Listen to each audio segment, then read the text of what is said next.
Bonjour, je vous retrouve pour une nouvelle vidéo et aujourd'hui on va parler de cyanotype sur tissu. Déjà pour commencer, moi le cyanotype c'est pas du tout mon cœur de métier. Moi ce qui est mon cœur de métier c'est la broderie sur photo. C'est comme ça que j'en suis arrivée au cyanotype.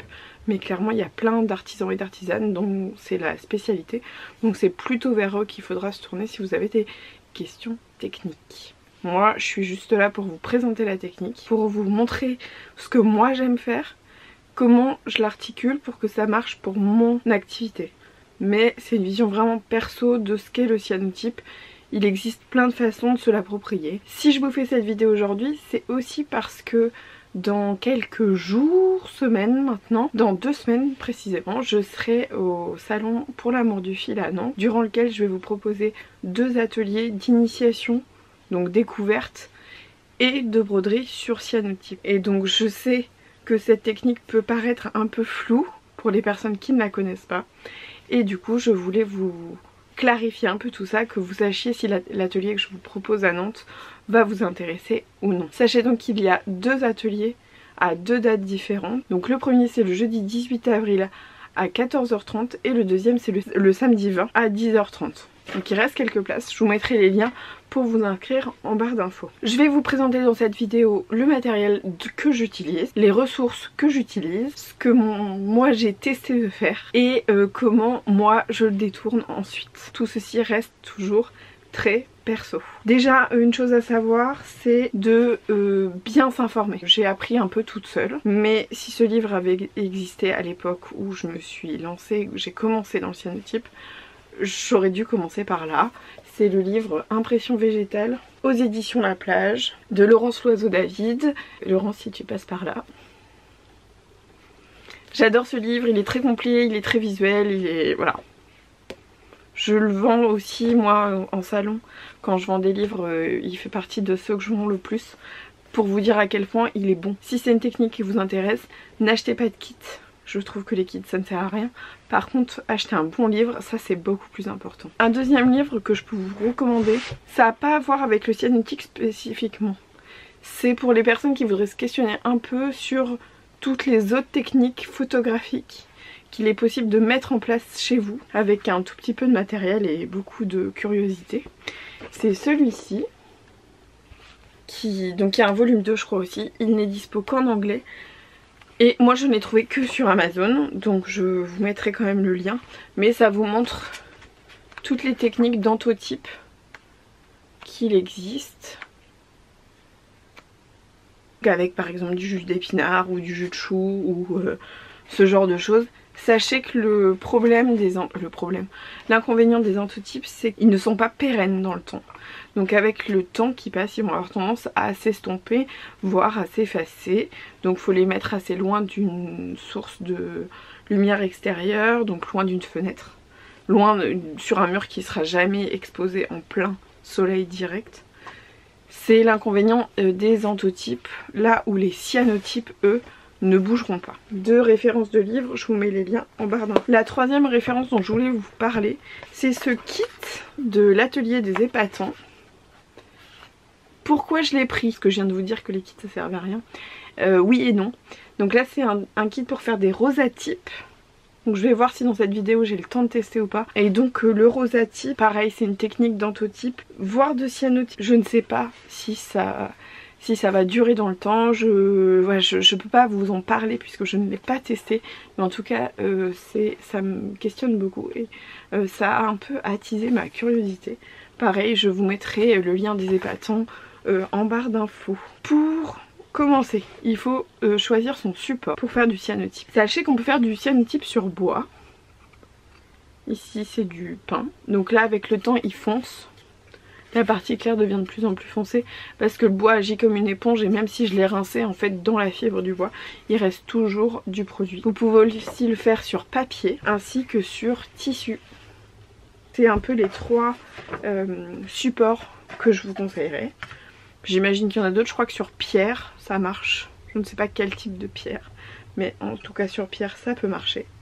Et aujourd'hui moi je vais faire mon stock sur tissu. Je vais préparer tous mes tissus qu'on va utiliser sur les ateliers de broderie à Nantes dans 2 semaines. Tout ce qu'il restera de ces ateliers là, je les mettrai ensuite en vente sur mon site Et ça évidemment je vous préviendrai par newsletter et sur Instagram. Dans les tissus que je vais utiliser aujourd'hui, vous avez du vieux drap. Je sais pas si on se rend compte de la texture là, mais c'est vraiment du vieux drap de coton que j'ai trouvé chez Emmaüs. Vous aurez aussi de la popeline de coton, ça c'est les chutes de mes kits. C'est exactement la même qualité de tissu que mes kits de broderie si vous les connaissez. Voilà, c'est à peu près tout pour la présentation que j'avais à vous faire de cette technique.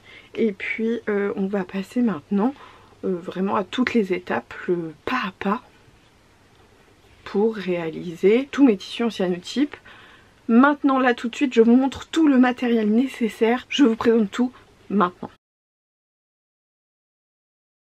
Pour réaliser des cyanotypes, on n'a en soi pas besoin de beaucoup de matériel. Le plus important, celui auquel on ne peut pas déroger, c'est évidemment le produit pour faire le cyanotype. Donc ce sont ces deux produits là, ferricyanure de potassium et le citrate d'ammonium ferrique. En général on les trouve dans le commerce sous cette forme. À l'intérieur c'est de la poudre qu'on va ensuite diluer à l'eau. Pour mettre les produits ensemble il faudra un contenant.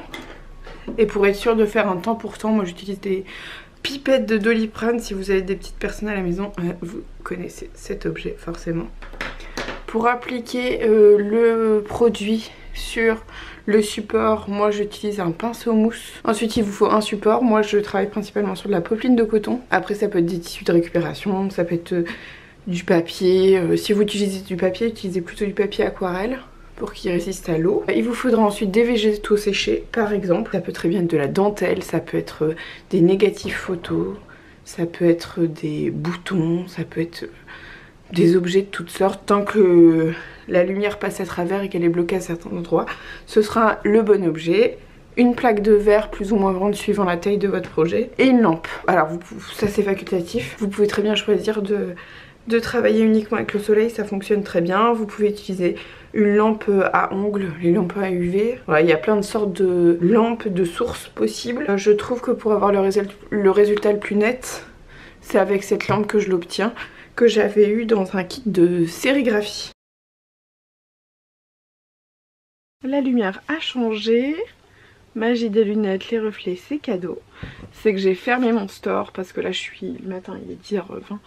Donc on est lumière du jour et comme c'est des produits photosensibles qu'on va utiliser, moi de toute façon tant que ça n'a pas été exposé à la lumière de façon consciente, je fais tout au noir. Donc je vais commencer par préparer mon produit. C'est les deux produits qu'il faut mélanger et c'est la réaction chimique de ces deux produits avec les UV du soleil, les UV de la lumière, qui vont se teinter en bleu indigo et c'est comme ça qu'on obtient de la photo cyanotype et pas de la teinture indigo parce qu'on me dit souvent ah c'est de la teinture, non c'est de la photo.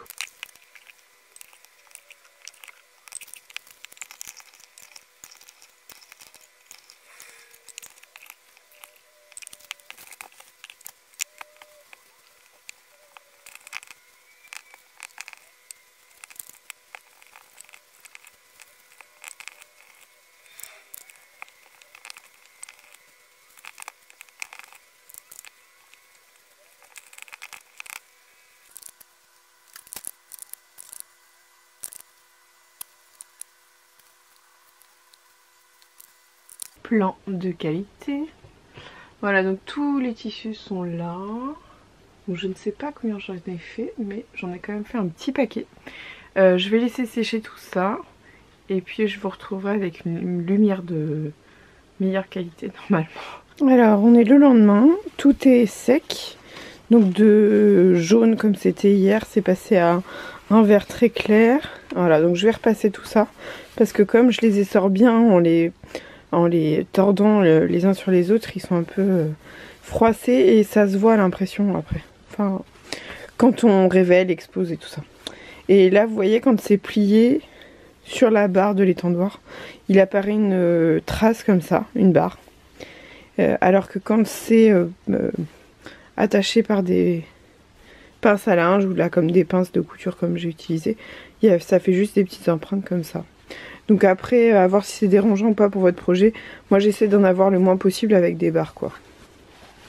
Parce que ça se voit ensuite quand on révèle, ces zones là vont être forcément beaucoup plus foncées. Alors donc j'ai tout repassé mes tissus, évidemment il faut les repasser sans vapeur, sinon ça va attacher le tissu.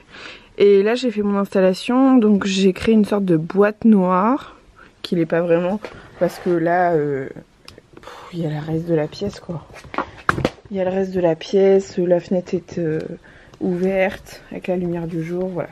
J'ai juste créé un endroit un peu plus confiné niveau lumière. J'ai installé ma lampe qui est une lampe halogène.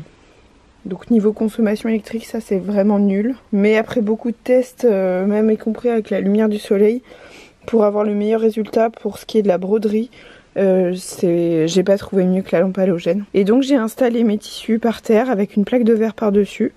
Et mes végétaux séchés. Et c'est parti pour 1h30 d'insolation. Vous allez voir à la fin le tissu il sera devenu complètement bleu. Là il est en train de verdir, mais plus ça va aller plus il va être bleu foncé. Et voilà, l'insolation est terminée. Donc on peut voir que ça a beaucoup foncé. Je vais maintenant enlever toute ma petite installation et enlever les feuilles. Vous allez voir la différence.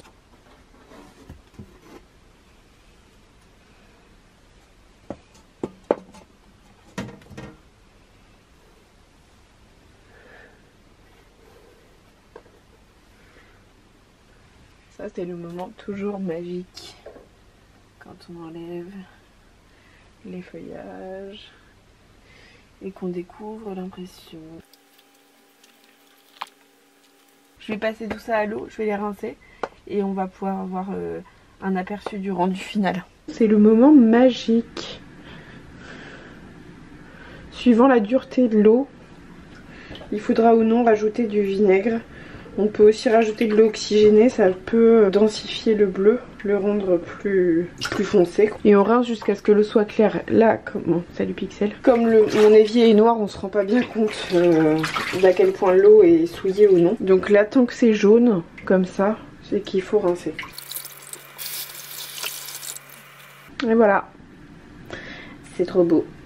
Comme toujours, j'adore, je me lasse pas de ce spectacle. On va laisser sécher et puis on aura le résultat final ensuite. Et je vais continuer à faire toutes mes fournées et vous montrer un peu toutes les possibilités des choses que j'arrive à faire en impression en cyanotype sur tissu.